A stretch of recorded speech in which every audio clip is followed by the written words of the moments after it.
Every single day, I'm gonna make something great. That's my way. Every single day, I'm gonna make something great. That's my. Well, what's up, y'all, and welcome back to another episode of the Woo Child Chronicles podcast. You already know it's your girl, Cubana Kiss, and I got my favorite boo with me, Broc James. What's up, boo? Woo, child. Hey, what is going on? Miss you. It's always, always a pleasure to be here talking about the things and things and the things and the things. The things are the things. I'm actually planning on coming to California. I don't know how far you are from San Fran, but I might be there in February, so I'm gonna let you know. Well, let me know. I am about 8 hours away, but that does not mean that I can't catch like a little frontier flight. It sounds like I'm gonna fly to LA and then from LA fly to San Fran. Oh, That's okay. what I it sounds love like. that. I love that idea. Okay. But we outside. Okay. So the topic of today is Black love movies. Are they really love movies? Are they toxic love? This came up because I'm sure everyone has seen this viral clip or viral meme actually of this guy. He shared a screenshot of Love and Basketball scene and said, this motherfucker said, play me for your heart. And this nigga start scoring points on her, like real life buckets. Double or nothing. Double or nothing. Like, ain't no double or nothing, bro. You just beat my ass because I wanted to love you. I just wanted to love you. Like, that's all she wanted to do. This nigga literally just started scoring buckets. 2 up, 3, 2. I don't hear you talking. Like breaking damn. ankles. I'm like, damn, that's crazy. So first, so we got 2 movies we're gonna talk about. We're gonna talk about Love Jones and Love and Basketball. Now, growing up, Love and Basketball was my favorite movie, but I played basketball. Everybody loves Love and Basketball, and that is like when you brought this topic up to me, the immediate first reaction was like Love and Basketball. Love and Basketball. Like, Love and Basketball. That's it. That's the immediately Love and Basketball. We all know that Love Jones, now that we're older and we've watched it again, we know that's some toxic love shit. Because, girl, what the fuck was you doing? What was happening? But out of the 2 movies, which one was your favorite and why? I was really bad at basketball growing up, so I kind of liked Love Jones just a little better. And I love like the Chicago setting and the whole like the poetry lounge. And there was just something so like grown and sexy, and just like the way that I thought that I was gonna grow up around this like sort of like creative community, which kind of like drew me to the movie. Now watching it as an adult, and with a lot of movies and like a lot of TV shows, you kind of like see through the cracks of just the facade of everything. My issue with the movie now as an adult is like, if y'all don't just shoot your fucking shot, like if you just don't say what you mean and mean what you say, like you're missing out on so many opportunities because you're like, well, I don't know if he likes me, or I don't know. Like, y'all be too like afraid to say shit. Like, just say what you mean. So Love Jones was so weird to me. As a kid, I felt the exact same way. Obviously, I grew up in Chicago, and I was like, oh my God, like when I get of age, I'm going to go to poetry sets, and I'm going to meet these educated Black men that are, this, that, and the other. And yeah. Watching it as an adult, I'm like, what the fuck is going on? Like, I don't want any of this. I don't want this at all. First of all, with Love Jones, granted, you at the beginning of stages of talking, right? What we would consider like a talking stage. I feel like back then it was kind of like, oh, we just started dating, so it's just not really serious. Who the hell in their right mind gonna be like, yeah, I'm gonna go to California, and then the man that you really just met, just getting ready to know, or New York, or where the hell she was going, the person that you're just really truly getting to know is like, well, I don't want you to go, but you gotta do what you gotta do. Like, I don't feel like any man is gonna be like, no, don't go. I just don't feel like any man that's that in the beginning is gonna say that. Am I wrong? I ain't a man. I don't know. No, I think you're right, but I think for the majority of men aren't gonna say that, but some are real toxic is gonna keep you back. But again, they were just like so early in the talking stages. Like, why would you even hold somebody like that? Like, look, we cool for hanging out right now, but if you gotta do what you gotta do, like, we've only been talking for what, like a week now. So, like, what's it to me to hold you back? Nigga, I still don't even know your favorite color. What is this? No, but truth be told, though, for me, I'm not going. You're my ex for a reason. Fuck, I'm gonna up and move to a whole nother state. Why? There's a reason we're not together. Exactly. And he showed her exactly what that reason was as soon as she moved back in with that nigga. Well, look, sometimes yeah, like what DJ Khaled says, congratulations, you played yourself. Like, sometimes you gotta play yourself to really realize, that hey, he wasn't shit all along. He wasn't shit all along, but she wasn't either. No, she wasn't. But Cause you why know the what? fuck would you agree to go out with that nigga? Bill Bellamy's character was horrible. Why would you agree to go anywhere with him, get alone, to hang out with the same friends you was just hanging out with a different nigga? Who wrote this movie? Somebody who probably did the same thing. Because Baby, there's truth in jest. Like, danger. She smashed the home. it's all, What is this? it's so funny you say that because I honestly will replay it like nobody literally in my head. Danger, she smashed the homies. Anybody who don't remember that, for the love of Ray J, You with too that old for tiger, you're old enough for me. Yeah, you're not old enough. You're not old enough for me. If you don't know Danger Smash the Homies, you're not old enough for me. The ones who get it. The ones who don't. Don't. That's it.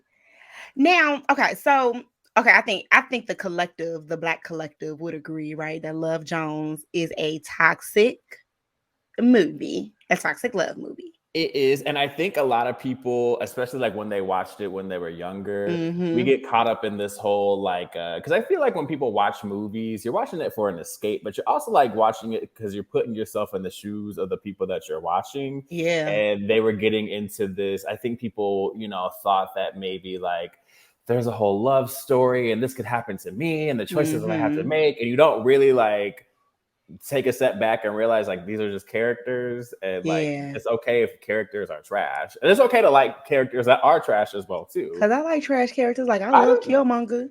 I honestly thought he was right. He was semi right because our ancestors didn't jump for no fucking boat to escape bondage. They were thrown overboard. But neither here nor there. I agreed with like the sentiment of it. He still was a villain, but I like same with like I love Insecure. I like Molly's character, but Molly is trash. Molly is definitely trash, and her and Issa both went through a situation where they were not good friends to each other. And instead of them just acknowledging that part of it, they just wanted to place blame. And I think we liked Molly's character because I feel like we've all had a Molly, right? Yes, that's exactly why. Because I always connected more with Issa. Like when I watched the show, I was like, oh, I'm a Issa. Like this is like, honestly, the first season of Insecure was like my life to a T. And it was really strange. I thought I was like watching, like, not that I'm like Issa Rae, but like, I know what you're some of the stuff that was happening. I was like, oh shit, like what's really good. I am Kelly. And that's the best character to be, okay? I am Kelly. Still am the friend that you're going to have a ball with. You're going to have memories, and you're going to remember the nights we had, the festivals we did. Did I lie? I've made up accents, names. I mean, the whole 9 yards. I am Kelly. But I also am going to tell you when you're being wrong. And that was Kelly. She might say it in a joking manner, but your ass was wrong. And like, that's me. It's okay. Some people as a collective, some Black people as a collective do not believe Love and Basketball is a toxic love movie. I do. Even after they rewatch it as adults, they be like, no, Love and Basketball, that's not a toxic movie. It's a toxic ass love movie. He literally chose everything else around her until he just felt like he had no other choice but to choose her. Like, and then it still was like double or nothing around her ass. Like, literally at the very last moment was like, all right, bitch, I guess I'll take your ass. And he was toxic too because he was like, "Oh, well, you're gonna be known as I cannot remember his name right now. Quincy McCall's girl. Quincy McCall. Okay, yeah, you're gonna be known as his girl. You're gonna be known as his wife. Like, and that is your claim to fame. And it was just like you not sticking next to her for her aspirations and her dreams just because they're very similar to yours. You guys are going for the same thing. But it's weird because it's just like you're gonna be in two different leagues. Like, what is he like? Wouldn't you want to be like the power couple? Wouldn't you want to be like the Jay-Z and Beyonce? Like. No, I feel like then, especially then too, because that was like a 90s movie too. Well, early 2000s, but I feel like then there was no power couple situation. It was the man was the breadwinner and you are his wife, right? And so they wrote it like that, and that's cool. But for me, I feel like people don't truly understand. They don't see I think as a woman who is a fucking boss. To say, I know that's right. you I know know what I'm that's fucking saying? right. But as women or people who have spouses that are held to a higher standard, we're expected to not choose us. We're expected not to choose our well-being or what we want to do so that they Hmm. can do it.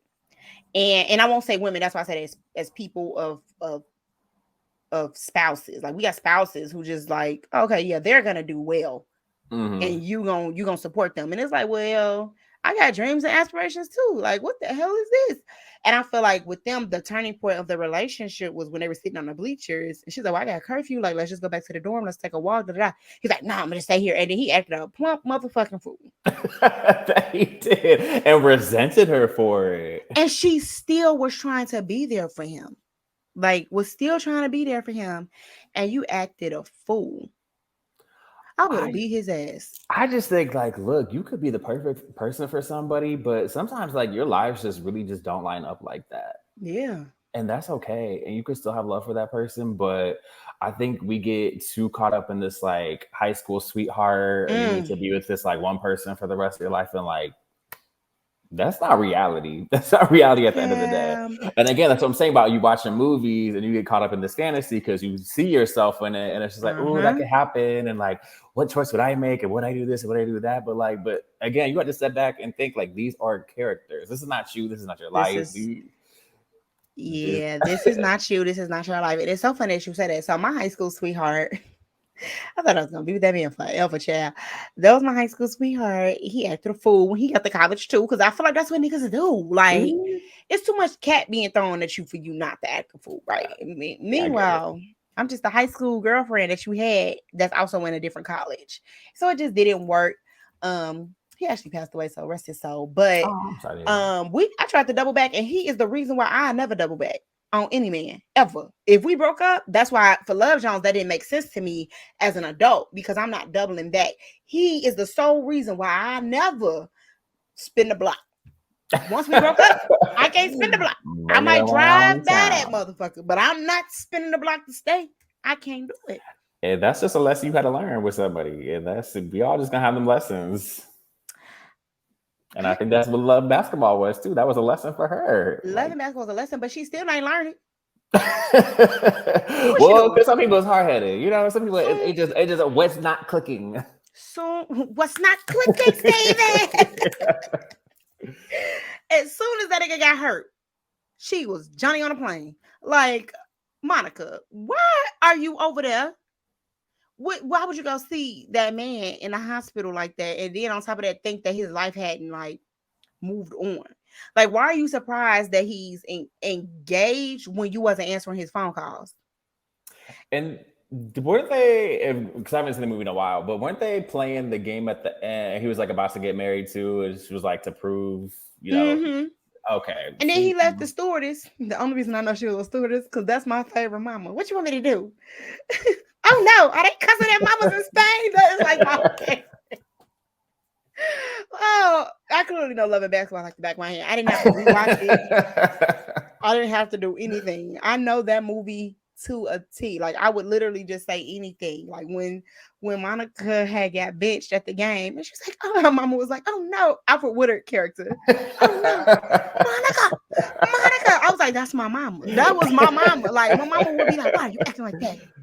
And she would call my real name and be like so utterly disappointed that her daughter, not my baby girl, my princess, after acting a fool, I will be acting a fool on the basketball court. What did you? But I also didn't play in high school, so I didn't play, but I played in grammar school. It was pretty decent. I wasn't like clearly I wasn't a star player, otherwise I would have played in high school, right? Mhm. So it's just like whatever. But like that was my mom. That's how my mom acted. So I feel like you said, like we put ourselves in the place of these characters who when that movie came out, I was still in grammar school. I was still in junior high. And so I was Mhm. like, oh yeah, when I go to high school, I'm gonna date the basketball player as well. We're gonna date. This is what's gonna happen. And when I rewatched that movie as an adult, I said, why the fuck did I want that? What's going on? I think that about a lot of things. A lot of I, things. a lot. You hear me? Because at one point I was like, oh, I want all these kids. No, I don't want all those children. Actually, you got me at maybe like two more to the addition to the one that I have. Like I don't. You got me at 0. Fuck them kids. I'm sorry. I'm sorry Hey, people got kids. Fuck them kids. oh no, fuck them kids. I got kids. I don't care what y'all say. I'm team fuck them kids. Till the day I die. Baby, as soon as one of my friends tell me they can't come somewhere because they ain't got a sitter, girl, fuck them kids. Get them some oodles and noodles or something. Like, what we? Turn on Coco Why? Melon and call it a And day. leave that. Where's your mama at? Where she can't watch these kids? That's why I couldn't have no more kids when my mom moved back. My mom moved It's back something to I'm Chicago. actually really good with kids, and I love kids. Like I'm That's a usually big the ass kid ones. myself, but like I don't want any of my own. Them usually the ones. The ones who are really good with kids are the ones that don't want kids.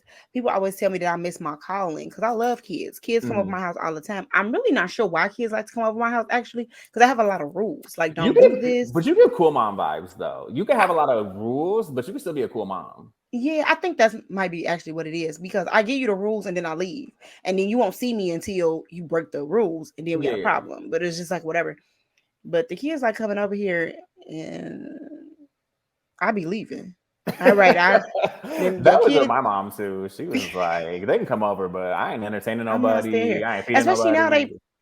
they 13, 14, 15 years old. Why am I staying here with these teenagers? If they need that much supervision, they shouldn't even be friends with my kid. Like, No, what's too happening? I bad. don't understand. No, you get cool mom vibes. Moms, Thank a cool you. mom with boundaries. Like you're not I'm one of the, like the, you're not gonna like one of those moms that just like lets their kids run amok. Like the mom, what's no. her name? Mean Girls. Like you guys need to I'm calm not a down. regular mom. I'm a You're cool cool mom. mom. Yeah, It's no, so not funny like that. because I said if I was pregnant for my 35th birthday, I was gonna have a Mean Girls sleepover where we all have to wear pink and we're gonna have Mean Girl like burn book cookies and stuff. Like I love that. that's my thing. Don't steal it, you hookers. But I'm still anyway, trying to have my flavor of love birthday party where I get everybody a nickname and a clock. please invite me. Oh, you're I will definitely fly invited. to LA. Do you hear? I've Do been wanting you to have this hear for a me? while. I make me delicious. I even though she really did like Flavor Flav. Did you see that new? I We did get see into that a whole nother interview. I tangent, did but see she that. went a whole nother interview and she's like, I really liked him outside of the looks. I was like, is he like 92 right now? What's happening? I don't understand. You know what? I will say, and I know we're getting off on a tangent, but I actually follow him on Instagram, and he like is older, but he still kind of looks the same. I mean, he always looked like an ashy, just gremlin, but he always seemed fun. I mean, he seemed like a good time. You called that man Ashley Gremlin. He was. We're not gonna sit up and act like he was attractive, a GQ model, but he was fun. His personality, he had a great personality. Beautiful Mm-hmm. gowns, beautiful gowns. It couldn't have been. Okay, so it couldn't have been me. Big boobs, anyways, child. Child. Anyway, child. Anyway, child. So we both give our opinions on Love and Basketball and Love Jones. But let us know in the comments below, what do you feel is a toxic love movie that people claim is just a regular black love movie? We voted for Love Jones and Love and Basketball. But let us know. Until then, Brock, tell the people where they can reach you at. You can reach me at Broc James down below, or you can follow me on Twitter at Broc James _ because Broc James was taken already. I don't know who else had that name, but Who is that? that's it. That's not even a real Brock James. We finna report him. Right. Give me my account back, you thief. You thief. You already know where you can reach me. I'm at Cubana Kiss on everything. Y'all don't have to put no hyphens with me. Nobody else is Cubana Kiss. It's just me. And make sure you follow us on TikTok because we be on there and we be funny. So until then, y'all, TTYL. Mwah. Bye.